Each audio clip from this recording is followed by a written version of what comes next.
Hey friends, so a lot of these how to live more eco-friendly or how to have less waste kind of videos are absolutely great. However, they do kind of always mention the same thing as to reusable tote bags and bring your own water bottle and buy metal straws, and these are things that are good tips, but I thought why not share something that might be a little bit different or that not a lot of people are talking about. So maybe these are some new ideas that can inspire you. So I'm going to share with you 10 things that I do to be a little bit more environmentally friendly. The first thing I do is I buy used books. Now this does not only apply to books, I also try to buy secondhand clothes, but books I feel like is the most important factor here for me personally.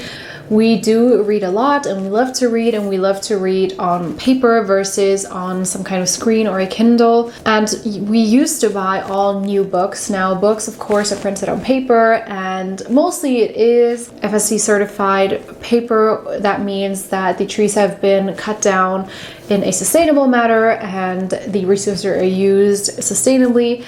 But it is always better to not have to use new materials, which is why now we buy our books secondhand. That means that the book has a new purpose, is not thrown away, and no new resources are used. And when we're done with reading the book and we don't want to read it again, we then also resell these books so that someone else can read them. Now the second thing that we kind of have to is compost. Now we do live in an apartment and theoretically you can also compost in your apartment, but that is not something that we have decided to do.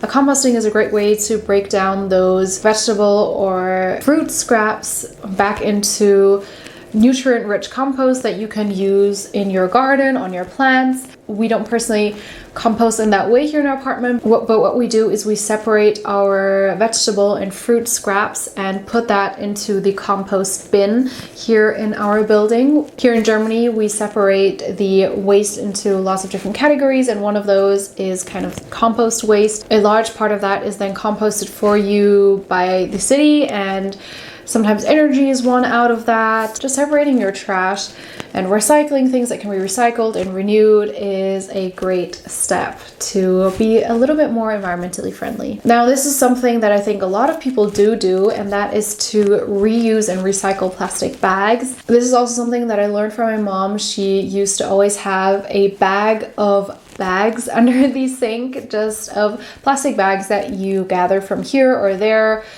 Whatever it may be, we use those plastic bags then again as trash bags, so you don't need to buy new plastic trash bags. And also I once went to this medical practitioner just for a standard checkup, and when I used their bathroom I actually saw that they actually use the plastic bag that comes with buying toilet paper to use in the tiny little trash cans that are usually in bathrooms. So I thought that was absolutely genius, because that plastic wrapping or bag that you buy that comes with the toilet paper now is repurposed and has a second purpose, and I thought that was really smart and something that I try to remember to do as well. Then the next thing I do is to try to fix and patch my clothes instead of just replacing them. Now this is especially something that I started doing more of since the no buying clothes challenge in 2020. If you missed that, I'll link the video right here, but I am currently in a challenge not to buy any clothes in 2020.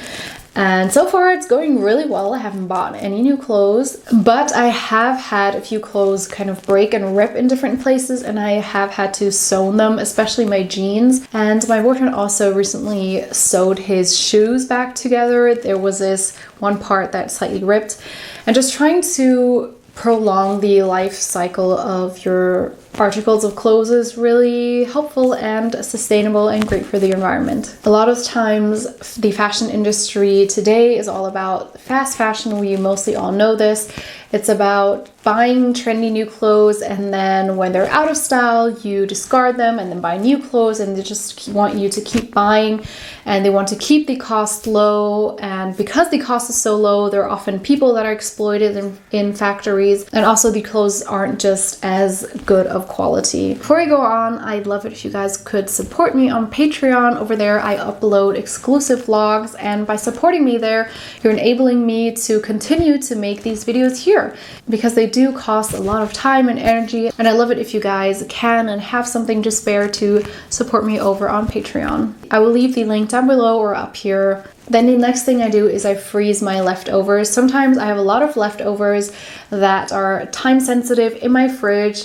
A lot of times they don't last as long, so a great way to kind of prolong the life of the food, I guess, is to freeze them. That means you're not worried about whether that it will spoil in the fridge. So I feel like freezing is a great way to not waste food. And when you're having a lazy day and don't feel like cooking, you can just get out that pre-cooked frozen meal and you have a healthy homemade frozen meal that is ready in 5 minutes. I was really shocked to learn that so much of food is actually thrown away, especially in the supermarkets. They often over order or overstock their supermarkets because they want their shelves to look full. That way the customer has a better impression of the supermarket, and a lot of those things that are actually perfectly fine are then thrown away. Then the next thing I really like to do, also something I learned from my mom, is to repurpose your paper boxes. For example, if you get a shipment from, let's say, Amazon, then that will come in this brown paper box.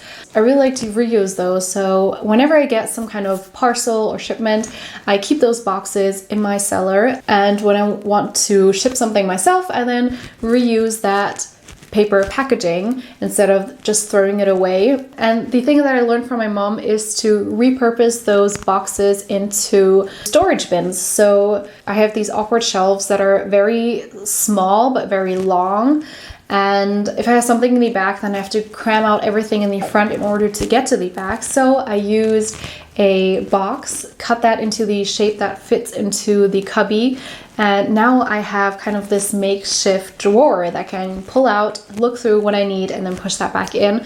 So there's no need to necessarily buy storage bins. You can just make them yourself out of boxes that you get from shipments. The next thing I try to do is to use my bike as much as possible. I was really good at this first when I moved out from my parents' home. I used to bike everywhere, even in the winter when it was snowing and everyone else thought I was crazy to bike everywhere.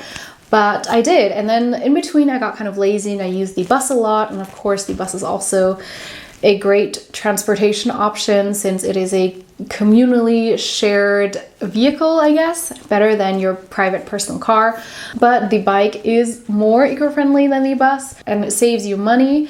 And now I've really learned to get back into biking, especially now during the coronavirus. I have avoided the bus, so I haven't been on a bus since February, I think, and I've just been biking everywhere. Of course, depending on how big your city is, this isn't possible, but I have really tried to convince myself to bike those distances that might be a little longer, for example, half an hour or so, just to get a little exercise, and it's better for the environment. Then the next thing I really try to do is to wash my clothes less and to wash when the washer is full. A lot of people, I think, wash their clothes when the washing machine isn't fully full yet, and it still uses the same amount of water and the same amount of energy, but just on less clothes. So I really try to collect enough clothes to then put into the washer. That means I sometimes only wash once a week or twice a week. And it's also really better for the clothes itself. It prolongs the life of the clothes. When I was younger, I always thought that I need to wash my clothes every time I wore them once. But now I've really found that it's not necessary. Sometimes I do wear clothes and then it's smelly right away because you're out and about and you're sweating, and then of course wash that after you've used it. But sometimes if you wear a t-shirt and you've just been at home and you haven't been sweating, you can wear that multiple times, and it really saves on water, saves the environment, protects your clothes, so it's really a win-win. Then the next thing, which is a really simple way to make quite a big impact on the environment, is to eat less meat. Now, I'm not sure if all of you know this, but I'm not 100% vegan, but I do eat vegan or plant-based 90% of the time. Meat and dairy, just animal products in general, actually use up a lot of energy and water and land resources. And a lot of times that is even deforested land. That means a huge forest was cut down just to hold the livestock. The world population is just growing at such an incredible rate that the environment can't really keep up and cater so much meat to so many people. So to protect the environment, I really try to eat as less meat as possible, or really little meat.